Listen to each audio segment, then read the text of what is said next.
Paramashivoham Om Nithyananda Paramashivoham Om Nithyananda Paramashivoham Om Nithyananda Paramashivoham Om Nithyananda.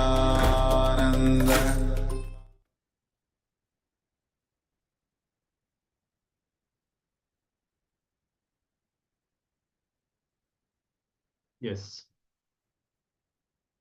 So with this, we conclude this final one. We hope that you are able to have a breakthrough. You can let us know, you can share. If not, don't worry, it's not a problem. The more you practice and the more you come to completion, manifesting all the powerful cognitions, you will definitely have a breakthrough. Yes. Play with this power as much as possible. You'll always have some fruit, some small round object available. And you can just say, okay, let me manifest for 3 minutes. Set a short timer for yourself. Just 3 minutes. You can break the powerless cognition that just because in the past you sit for 5 minutes and nothing moved, it doesn't mean it cannot move immediately. The power doesn't take time to manifest, it just takes intensity, that is all. So when you ferociously sit with will persistence, simply you can manifest the power in a much more powerful way than you are experiencing it now. You can move the object on surfaces like books or tablets, which is advised at first. Then you can move it on a table and on the ground. There's one level of this power where you can even crack and heal the coconut itself. So just moving the object is not the limit for consciousness over matter. So play around with this power, get comfortable, get a breakthrough, just celebrate Swamiji manifesting through you in this form, through your third eye. And let's get ready for today's powerful Baba Samadhi Darshan, as the Darshan preparation has already begun. And make sure to stay after the Darshan for more powerful sessions of this day of Paramashivoham Level 2. Nithyananda. Nithyananda. Us, all of us, as an experience itself. Now, in the session right now, all of you can experience the same. Let us now prepare ourselves for the darshan. I'm going to request all the participants to please settle down. We will now be understanding about what is darshan, like what is the need, importance of darshan, what is the significance of darshan. We understand.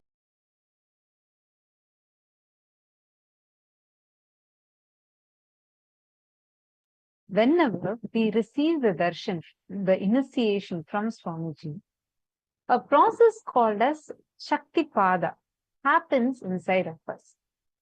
Literally, the transmission of the profound spiritual experience, the energy, whatever is there in the inner space of Swamiji gets transmitted to us.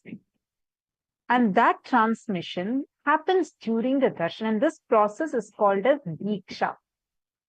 It is so sacred. In Sanatana Hindu Dharma, it is considered extremely rare and sacred for a being to receive Diksha from a living Guru.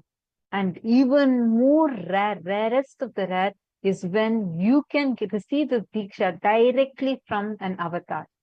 And all of us are extremely blessed because today, during the darshan, literally all of us are going to be receiving the darshan from Swamiji, receiving the darshan directly from the avatar, experiencing the Diksha from Swamiji.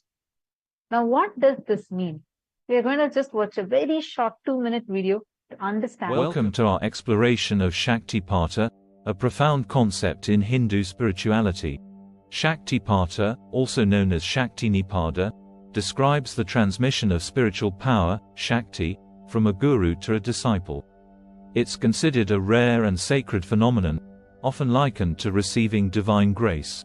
Shaktipata can be roughly equated to quantum entanglement in physics. Just as particles can instantly share information regardless of distance, Shaktipata involves the direct transfer of spiritual energy that transcends